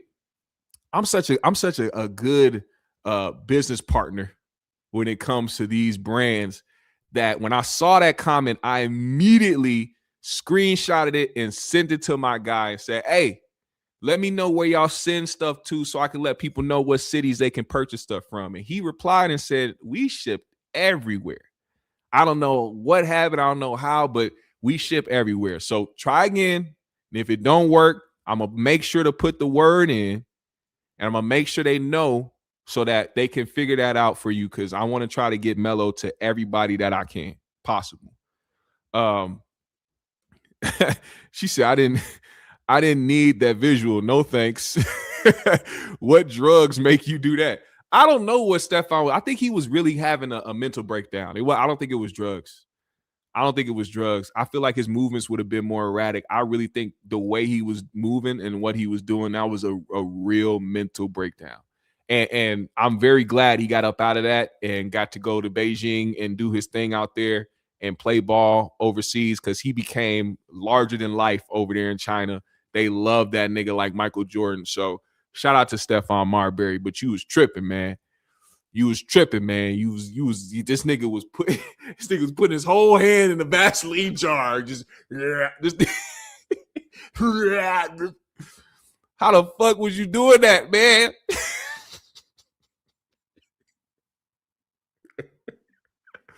You see that nigga Stephon, nigga, I remember he was sitting in his hotel room, nigga, and this nigga had a whole damn Vaseline jar, and he was scooping it out there like it was a ladle. His hand was a ladle, nigga, and put that shit in his mouth. He was eating that shit like a glazed donut, nigga, with no donut, nigga. He had all glaze on his hand, nigga. Fuck is wrong with you, Stephon, nigga? Daddy named Schmitty, nigga. You think Schmitty ever sat in his room and ate Vaseline, nigga? You niggas tripping, nigga. That nigga Chris Spencer was sitting next to me telling Corey Holcomb how it was. I couldn't do shit, nigga. Yeah, goddamn. I was surprised as fuck, nigga. I usually let that nigga say whatever he want to say, nigga. This nigga was over here checking this nigga.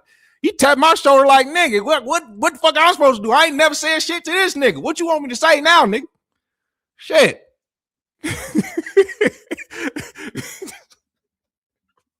Fuck you want me to say, nigga? Don't ask me, ask God, nigga. Sure.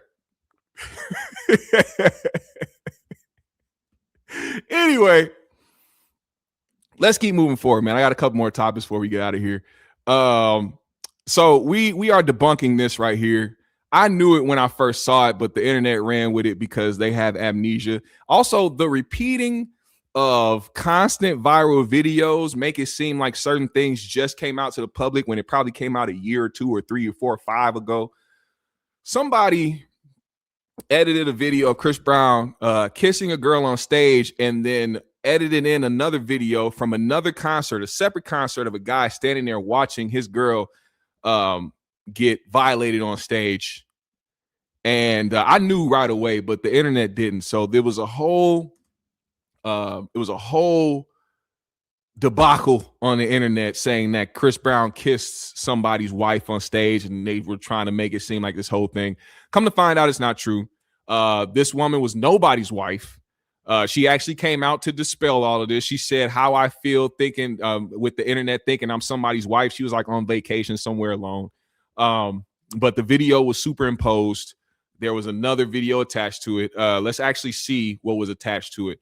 They got a community note up. It said, the husband seen here is another man from a different concert in 2024. So a whole video from 2 years ago by Afrobeat singer Omale in the UK. He was watching his girlfriend up on stage dancing aggressively with the Nigerian artist. Shot of his viral reaction has been inserted into this Chris Brown video, but it doesn't matter when 4.3 million people viewed the video and thought that it was authentic. This is why we live in a dangerous era of internet.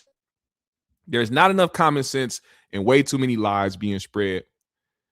I need people to understand, man. Believe half. Matter of fact, not even that. That saying doesn't even hold weight anymore. What is it? Believe half of what you see and half of what you hear, some shit like that. Nowadays, you could only believe 10% of what you see and believe 20% of what you hear. Because everybody got it fucked up. And everybody want a viral moment. Everybody wants something to go around and get clicks and get revenue off of, off of X. Like right now, my mixtapes. You see that blue check? When people pay for that blue check, that means that they get revenue for posts that go viral and when they get engagement. This video right here has damn near 3,000 replies, almost 4,000 retweets, 15,000 likes. It's been saved 5,000 times and has over 4.3 million views. This man is going to get $25.67, but it's money. And these people do this stuff for that specific reason, just to get engagement. It don't matter if they wrong. It don't matter if it's a lie. Ain't nobody finna. The community know they ain't gonna do nothing. He's still gonna get paid. Money Mar said GMS trying to triangulate just like a covert cluster B narcissist. For real. You have to do investigations on videos you see, man. Especially in a day and age where you have a lot of obsessed racist white people who have black people on their minds. Even when they sleep, they dream about us. So that's why they spend their entire day on the internet talking about us, trying to post bogus stats about us and try to make it seem like we are the worst human beings on earth when they know damn well they are projecting. You got to understand, these people will post videos from 10 years ago and make it seem like it's something that just happened to use against, to use for their narrative against black people.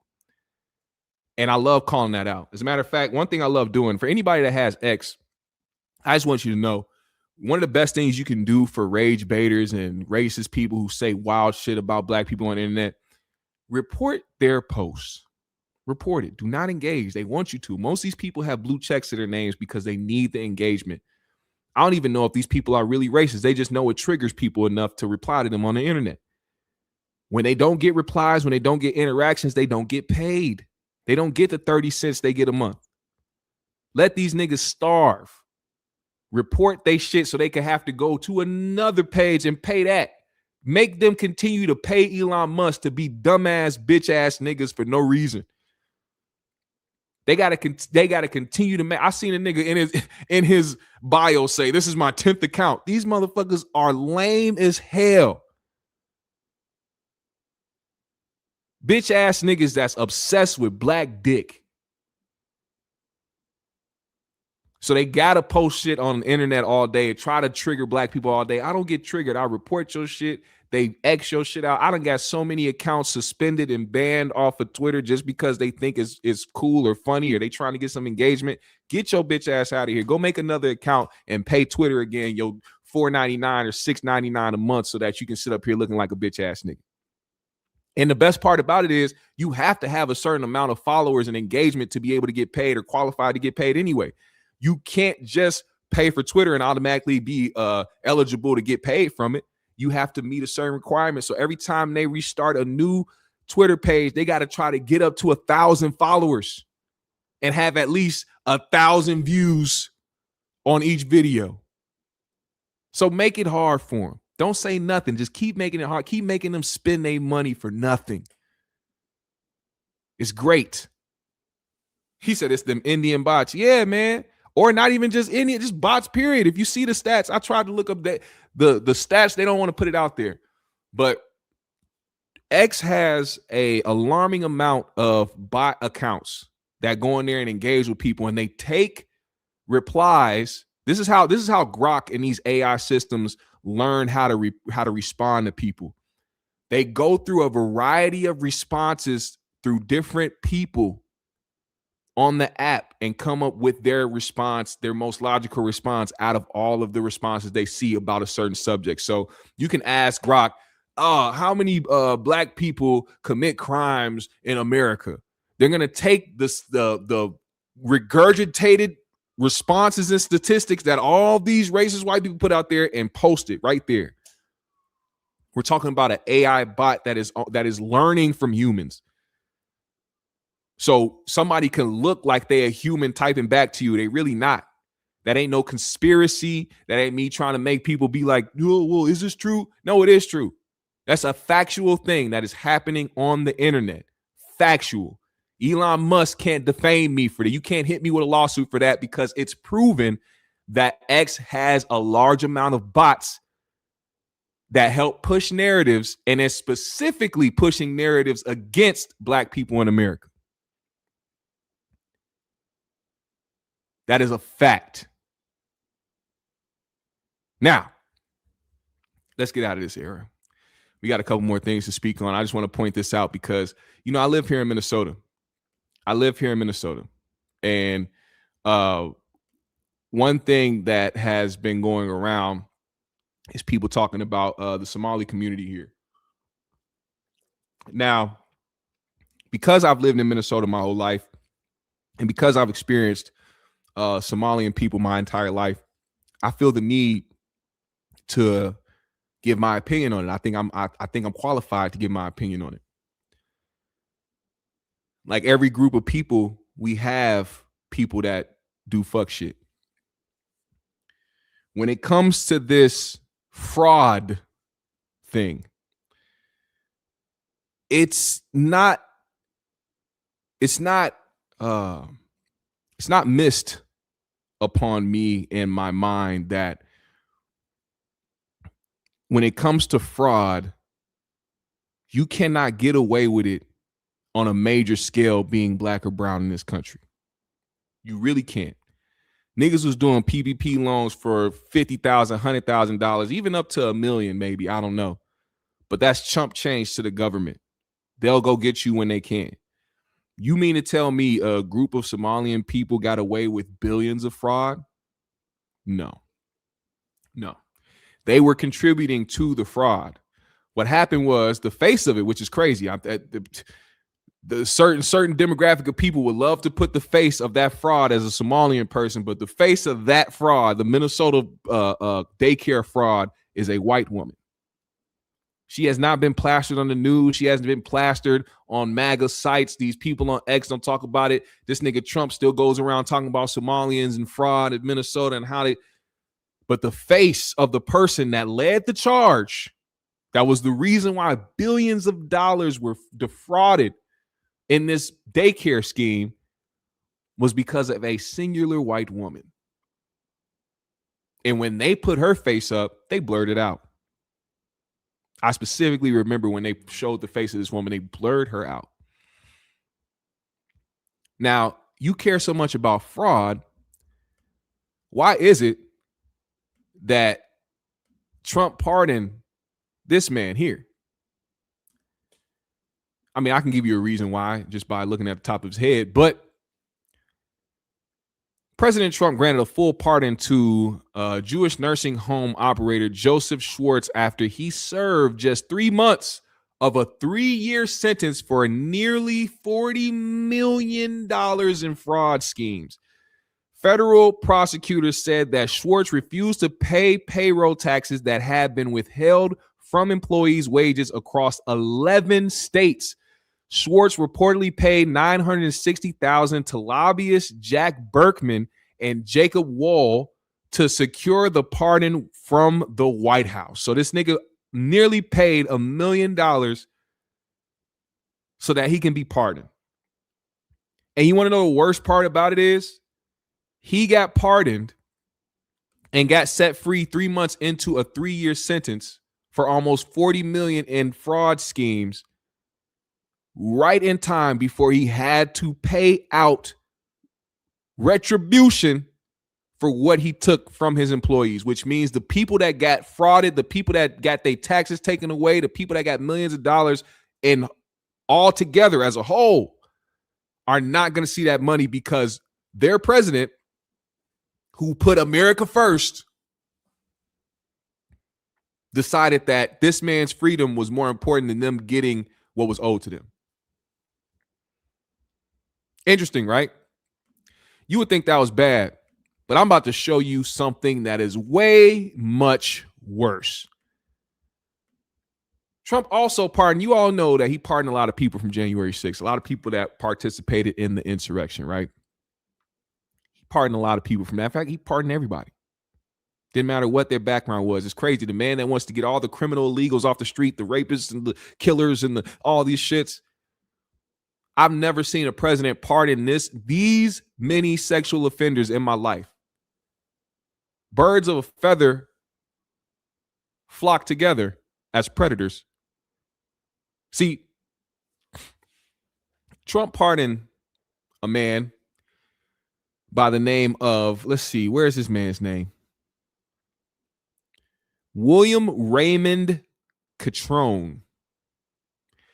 So, Parker County sex offender arrested after dropping child pee thumb drive in police parking lot. Listen to that sentence.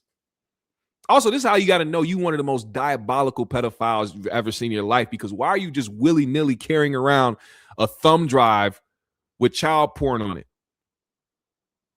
Why are you carrying around a thumb drive? Just have it in your pocket. And you so loose with it, nigga. You did it. You were at the police station and had it in your pocket. You walked into a police station with a thumb drive.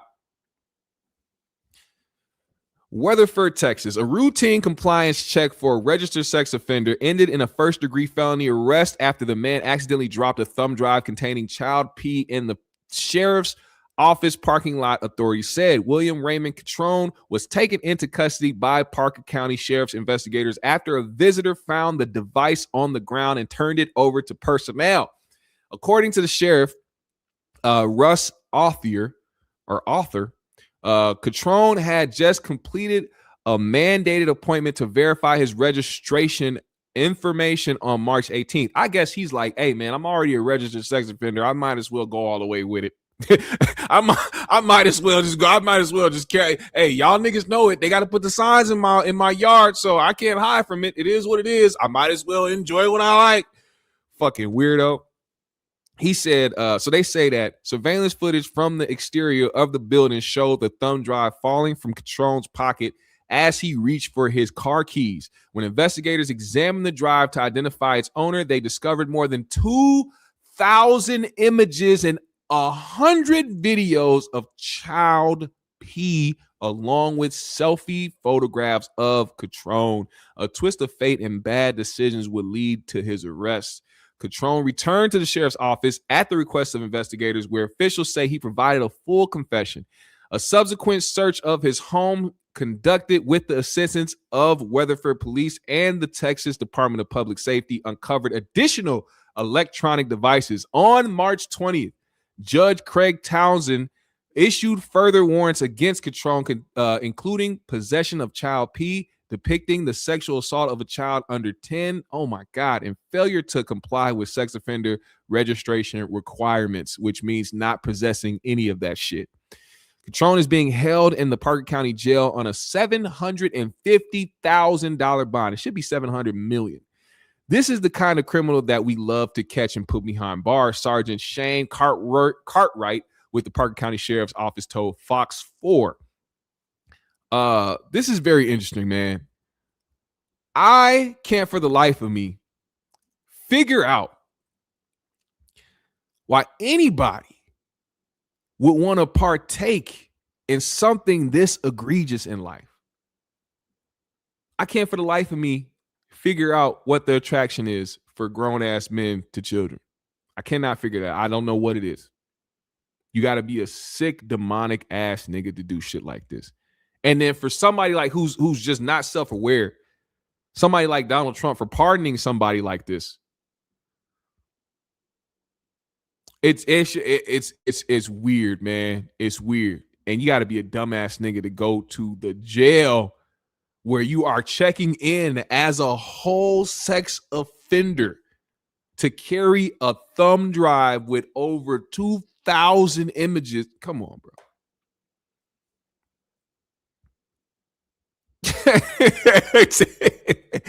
Tell me that ain't come out your pocket, man. Skinny, man. Skinny, man. Tell me that ain't just fall out your pocket, man. You got a thumb now. You got a thumb drive, nigga, with over 2,000 images, nigga. Skinny black nigga. Nigga. He was mad. He was mad as hell. You know, they could do a Hustle and Flow. They could do a Hustle and Flow part 2. I think I could write that movie. Most everybody's still alive besides Isaac Hayes. Everybody can get back in that movie. Everybody. Every single person that was in that movie besides Isaac Hayes. As a matter of fact, they can do a memorial for him. It's been so long. They could just have a memorial for him in the bar and shit. You know what I'm saying?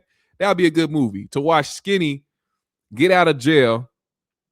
Or not Skinny. To have DJ get out of jail and see where music is today and have him on the road of continuing to make the type of music he likes and not. And, you know, in the beginning, he's like trying to figure it out. He's trying to conform to like what the new sound is, using beats that don't coexist with his voice and don't, you know, display the pain in his voice and the feeling that you get.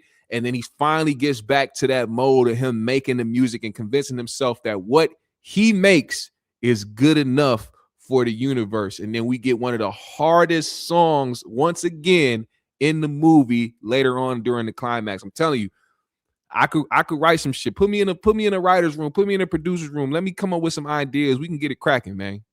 We can get it cracking. Now, before I get out of here, I just want to say this, man. When we talking about how people project and how people do things, I want y'all to see something, man. Before we get out of here, I want you to see something. This is Department of Homeland Security, well, former Department of Homeland Security advisor and director or whatever she was, Kristi Noem.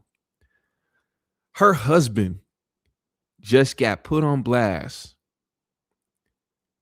for being a crossdresser.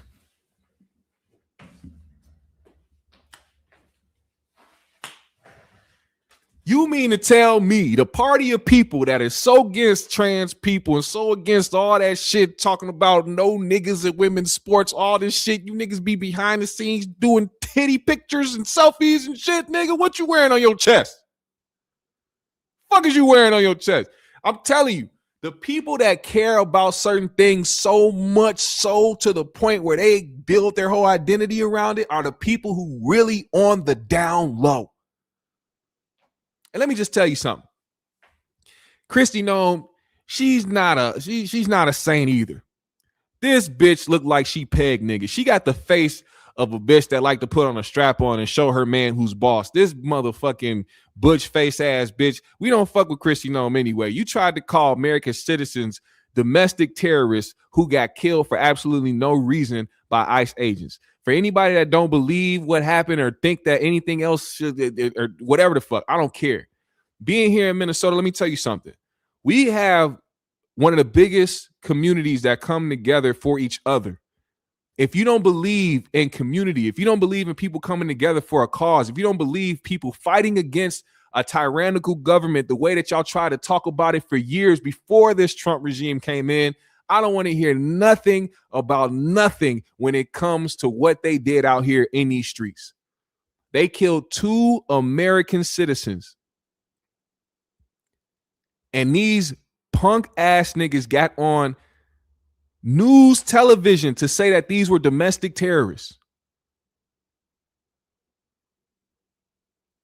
So you got to understand, the things that you do in life always come back to bite you in your ass. Now Kristi Noem ain't got to worry about no immigrants. You ain't got to worry about ICE. You ain't got to worry about getting the bad seeds out of the country. Now you got to worry about your nigga wearing titties in the house. Trying to talk about you devastated. You put out a statement. Oh, we're devastated. Me and my family are devastated by the news. No, you knew. You better be glad they didn't try to do a formal investigation and find 6 of your strap-ons in the closet, allegedly. You know you was pegging that nigga. You know you had your nigga bent over, put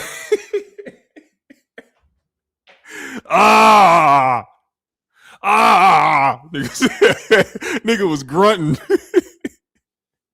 Kristi Noem was tapping that ass. You get the fuck out of here, man. All you y'all be projecting so bad. Y'all, I can't tell y'all how many people they done found out. There's been so many people that have been tied to MAGA and this Republican movement that have come out to either be predators or part of the LGBTQ community. It's a lot of projecting going on. But I will always be here to talk about it. Now, for those who say we only talk about Corey Holcomb 5150 show, you are right. But also we do talk about other things. And when we do, we still make it entertaining. GMS fam, the green room, I appreciate every single one of y'all for pulling up today. It has been a dope show. I appreciate all the people that have commented, participated in the chat. Shout out to Sean Mims and Mr. Nagger for the super chats. I appreciate y'all for $4.99 to $1.99. Shout out to Sean Mims for hitting me in the Cash app with the $5. I appreciate you. Anybody that ever supports the GMS show by donating, I appreciate you so much. I thank you. It means a lot. It helps a lot. So from the bottom of my heart, I appreciate it. He said, GMS missing your Trump voice. I don't have anything to do with any of the gay things that Kristi Noem's husband has done. I didn't know about the titties. I've never seen the titties. I've only seen him dressed as a man, a very masculine man at that. It's being reported that Kristi used to peg him. I don't know anything about pegging, but I hear that it's fun. I wouldn't know. I'm not LGBTQ, but I hear that it's fun. Kristi Noem, she has been very helpful in this entire DHS situation. I had to get rid of her because she would not eat the groceries. I tell you like this, all the women in my cabinet get to eat my groceries at least once a week. Look at the lady that sits on the podium for me every week to try to come up with all the excuses in the world to defend me. She eats my groceries like she can't have no other thing to eat in the day. She doesn't even eat real food. All she does is eat my ass. Kristi Noem stopped it. She stopped it. She said it's getting nasty. You don't clean down there. You don't shave. I said, I'm the president, bitch. I'm the president. You eat what's down there. You eat what's given to you. Beggars can't be choosers, bitch. You get down there, you lift these legs up, and you go to town. MAGA stands for my ass gets ate.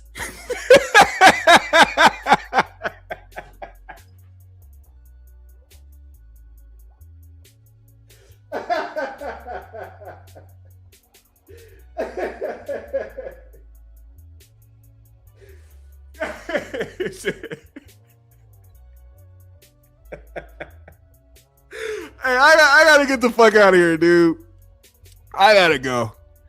Peace out, y'all.